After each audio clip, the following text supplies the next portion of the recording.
What's up, guys? MTG GAME STATE, Smoke Packs here.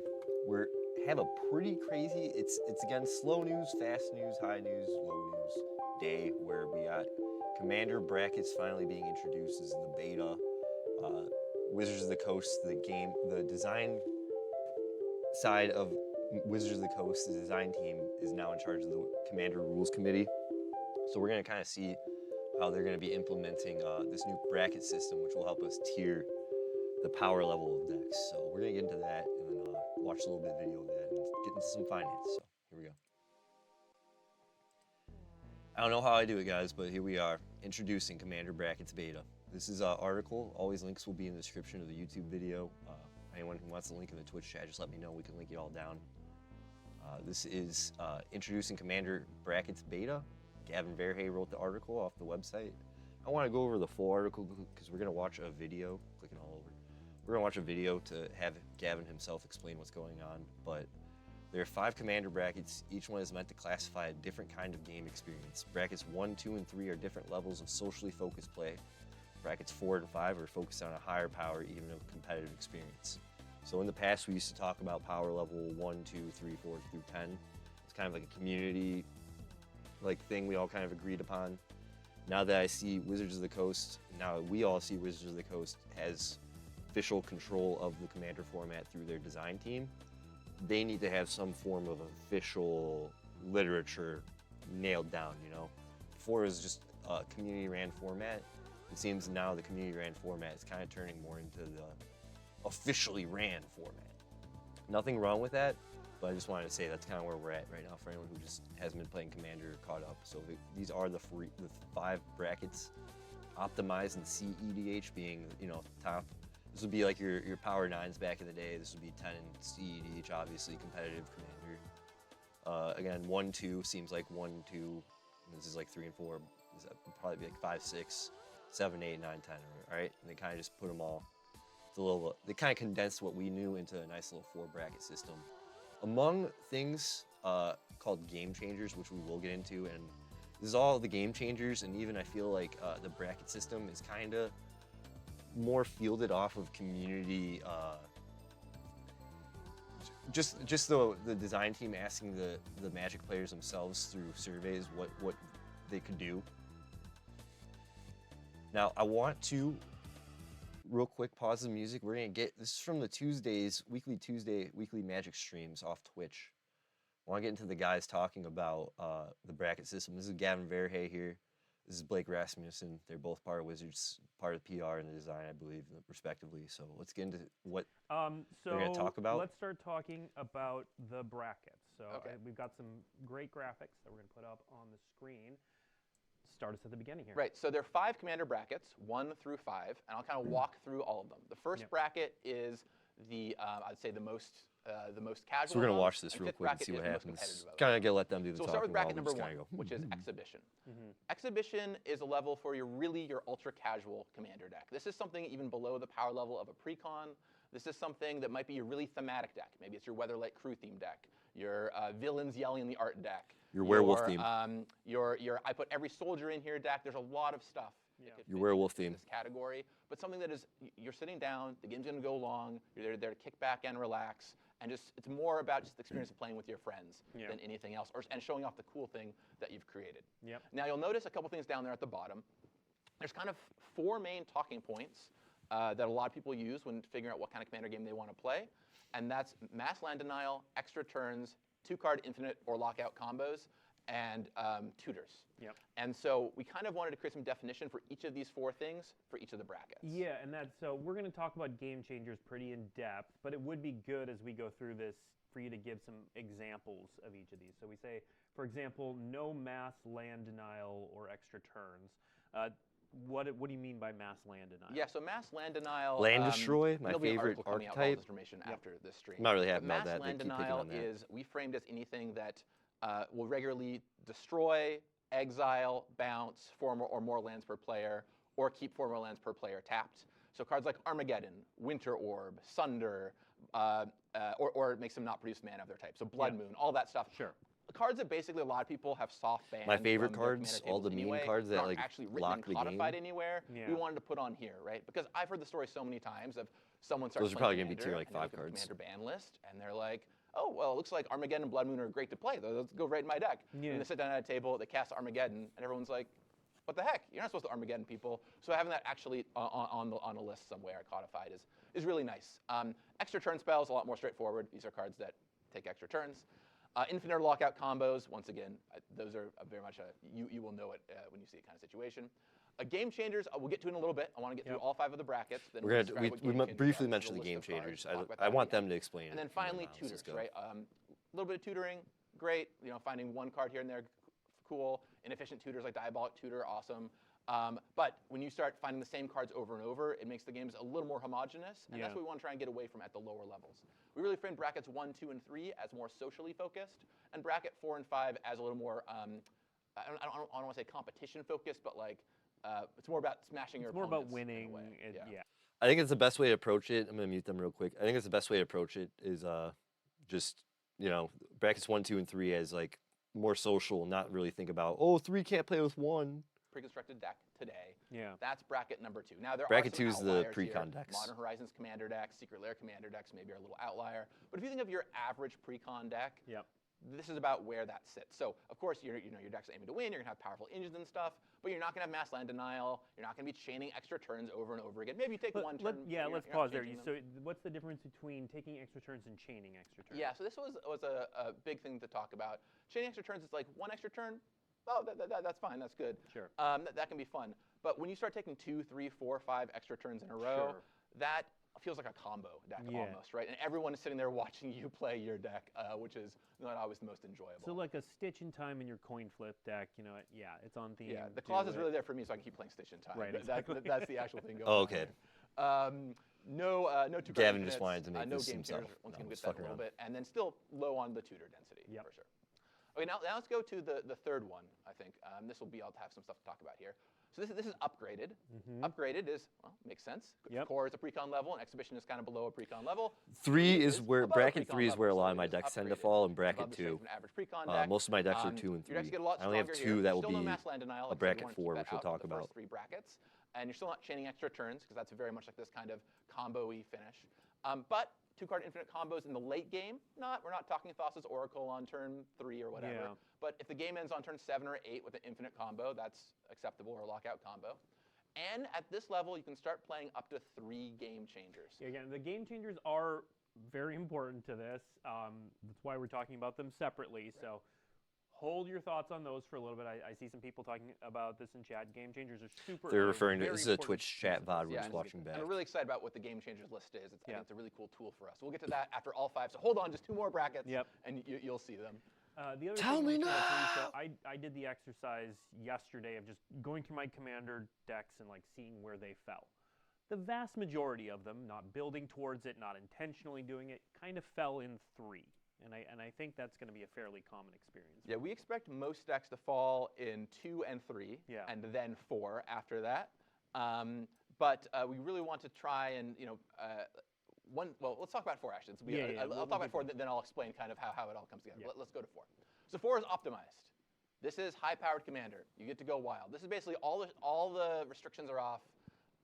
You want to blow up lands? Great. I have my combos, land destroys great. a You 4. want to play as many game changers as you want? That's great. The ban list, of course, still applies. But this is high-powered commander. This is you've taken the commander you want to build, and you have built the best version of that you possibly can within the restrictions. The difference, though, the key here is this about taking the commander that you want and building it in the best way you can. But it's not about optimizing for a metagame or optimizing for any kind of tournament structure or anything like that. And that's where else to put it on the screen, bracket number 5. We're just calling it CEDH, right? So CEDH is also very high power, but there is a very relevant difference between 4 and 5, right? 5 is I don't have any optimizing 5 for a decks. tournament play, CEDH for is a like metagame. it's gonna have cards that are like make your deck like at least $1,000. Tableside manner, no spite plays, that kind of thing.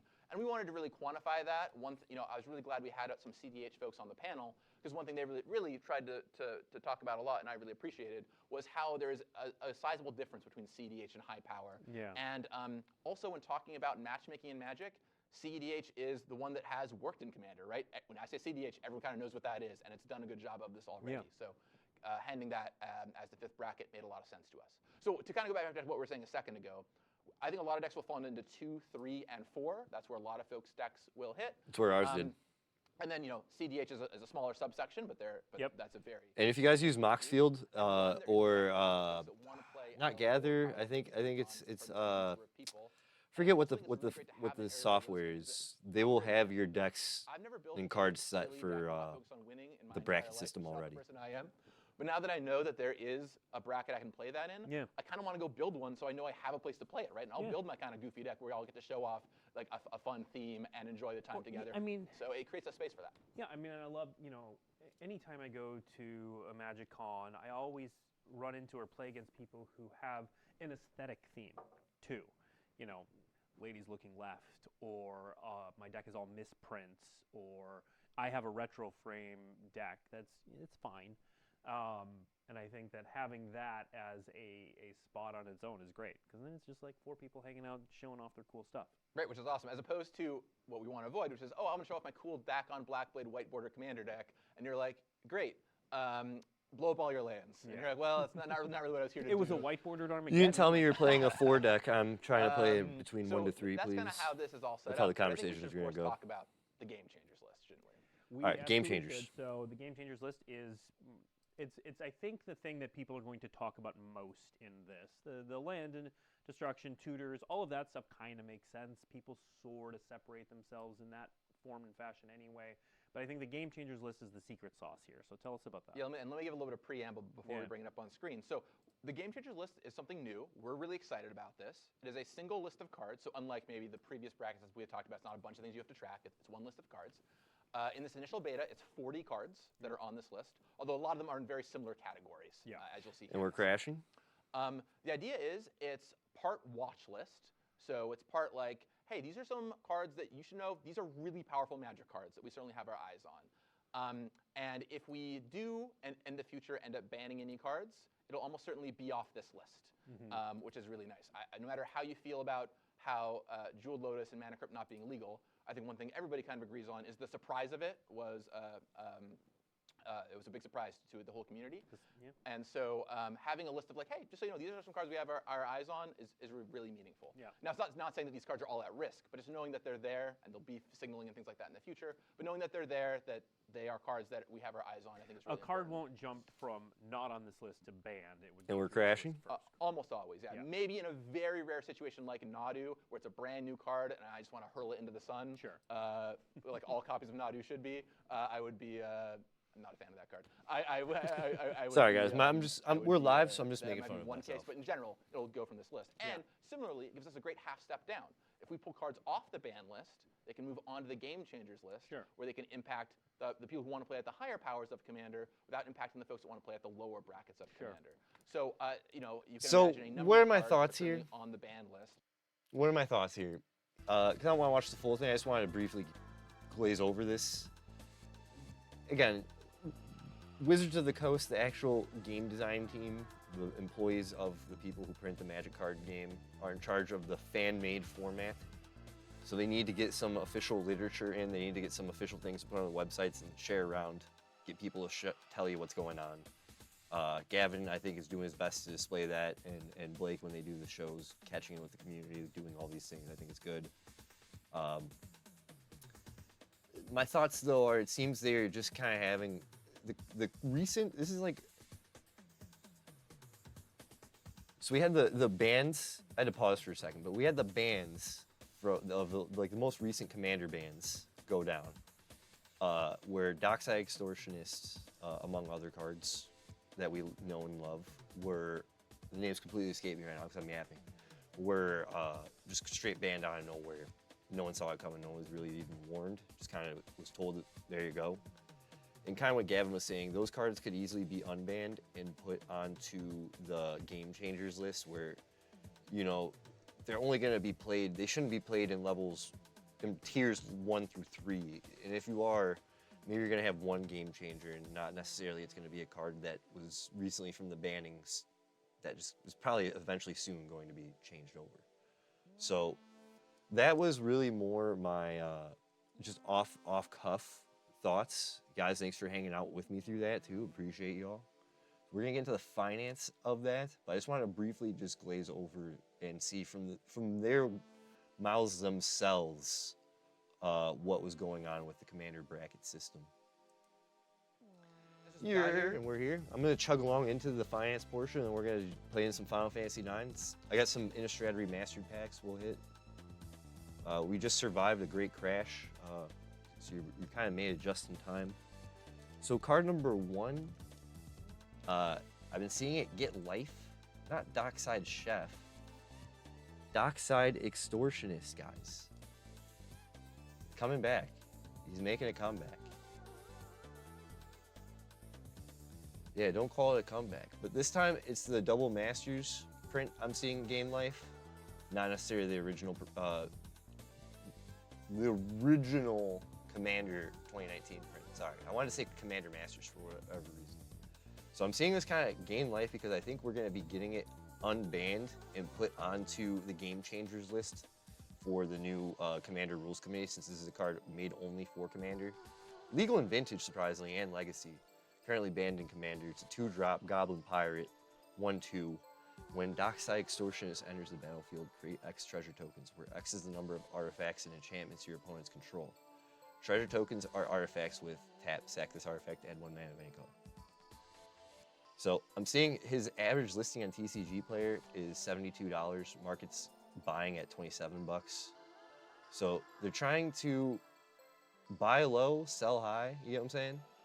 So it seems like everyone's gonna keep, we could click and see. Card King was selling it for 20 bucks. See, they're out of stock. They're all gonna be out of stock until the bannings hit. But if you could go on TCG Player, pre-unbanning, which will happen, I'm telling you right now, Smoke Pack's fact, and if it's not, I apologize. Don't hate me, don't get the pitchforks out. See, you can get it for an even 50 bucks.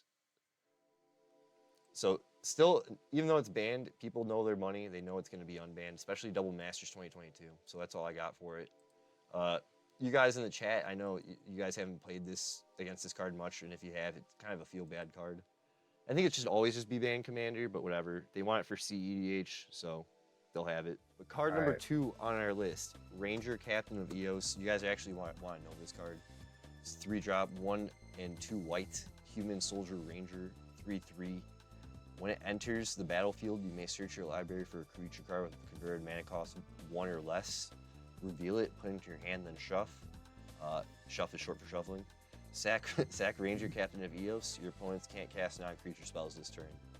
So he's kind of like a silence on a stick, you know? He's legal in Legacy, legal in Modern. It's usually probably where you're going to see him most. Commander, I don't really know what we're going to be using him for. Maybe there's some broken lists, let me know. But it's really more, this is we'll see as we see here, a Modern card right now. So average listing on TCG Player is 46 bucks. The market is buying around like $32. This is from Modern Horizons, a set, my favorite Magic set of all time. This card used to be worth nothing. Even then, I think it was like 5 or 10 bucks when, yeah, see, it was like 10 bucks when it first came out. 29, like 20 kind of spoiled on spoilers, and then just kind of was trying to find its legs ever since then. Seeing some creep up, I guess, around Kaldheim, but still, it's always been a $20 card, but now we're seeing it double in price, which is good to see. 2019 and 2025, I think that's healthy growth, because from 2019 to 2023 and 2024, we weren't even seeing good action in the Modern format. This used to be good. Ranger Captain of Eos back in those times was honestly being used in Legacy, but now we're currently seeing him used in Jeskai, it looks like, Azorius Control, and Death and Taxes in Modern, which is pretty decent. Card number 3, we're just chugging along here. Scape Shift, and it's not the cool boat one from, I think it's Core 2019 now. It's the Morning Tide. So printed back in, everyone likes to say it, but this era of Magic, it was hard to get at the time, and not many products were printed between like the whole Morning Tide, Dark Tide whole block, Lorwyn block, I should say, my bad. So, and we were promised to return to Lorwyn, and we kind of didn't get it, so I feel like we're just gonna see Lorwyn cards between all 3 blocks. In one block, all 3 sets just go crazy. Okay, don't kill me, guys. I'm going off my top of my head here. So, anyways, what is Scape Shift? It's a 4-drop in sorcery, 2 and 2 green. Sack any number of lands. Search your library for up to that many land cards. Put them onto the battlefield tapped and then shuffle. Legal in pretty much everything besides standard and pauper. This is insanely good in Commander. I need it for my Lord Windgrace Land Destroy. Average listing on TCG players around like $58, close to 60. Market's buying around like $20, $23. Market could easily be buying at $25. This card has always kind of been around a $25, $30 card. We are actually seeing it in Scape Shift Modern combo and Amulet combo, which is kind of cool. Amulet combo was making big waves in the previous Pro Tour, so it's nice to see there. And yeah, I don't know, it's just what I got for it. It's just a card I need to own. I really wanted to talk about it. I saw it was like gaining traction, especially from this era of Magic. It's kind of old school, even to me, because I started in 2015, so it's pretty old school for me. All right, our honorable mention. Again, we're getting to the funky cards. I wanted to highlight one for y'all. This is from the Vanguard set. Vanguard was a series where you get your deck, back in the 60-card formats, you get your deck, and then you get like a modifier card, which would be like a character from Magic's history. So there's Urza. Urza is kind of hard to see, but if we open it in a new tab, it's still hard to see. He has a health modifier and a hand modifier, and then he has an effect. So all of the Vanguard cards are all gonna have these type of effects. It's like Orim has one. This should be a plus 12 health and then like a hand modifier on the left. And then they'll have an ability, creatures you control have reach. These are all kind of fun to have. I'm trying to make something happen with this where you do plane chase with Vanguard cards. Everyone gets a little modifier, and then you do some plane chase. Maybe you throw in Face the Hydra plus Arch Enemy on top of that. You see the layers make an almost virtual, unplayable Magic game. So these cards, though, in general, come in different sets. Set 1, 2, and 3, I believe. The first 2 are going to be pretty. I believe it's pretty easy and cheap, whereas set 3 will be more expensive because that's going to have Sliver, Broodmother as a Vanguard card, and then Urza and Mishra. So these kind of saw a little bit more price increase over the 2020s. Back then, they were kind of just whatever. Even then, still $20 for these was kind of expensive. But now they're kind of just at a ridiculous price, in my opinion, especially Sliver, Broodmother. And in trying to find these online, your best bet is look at a local game store or eBay if you can. But if TCG players got them, you're going to get it at market price of close to like $50, which is crazy. It's not like a playable card in necessarily like traditional Magic sense. See, we have starting life, you get +8 on the right, and then your hand modifier would be on the left. And she has an ability 3, put a Sliver token into play, which is pretty cool. So that's the whole finance segment of the show. It's MTG Game State. Pretty crazy one, pretty wild one. Thanks for rolling through the punches with me on this, guys. When we get the YouTube upload, you'll see how it is with that editing magic beauty. Let me know what you think in the comments on that. It'll be dropping. Today is a Friday. The YouTube uploads will be uploaded every Sunday. So stick in. I can double check my calendar too, but stick in for the YouTube uploads because those are always a good recap to catch up if you missed the live. So Mondays is our official upload. So you'll see this video uploaded on the 17th. Today we are recording on the 14th. So thanks for sticking in and hanging out. That's the segment.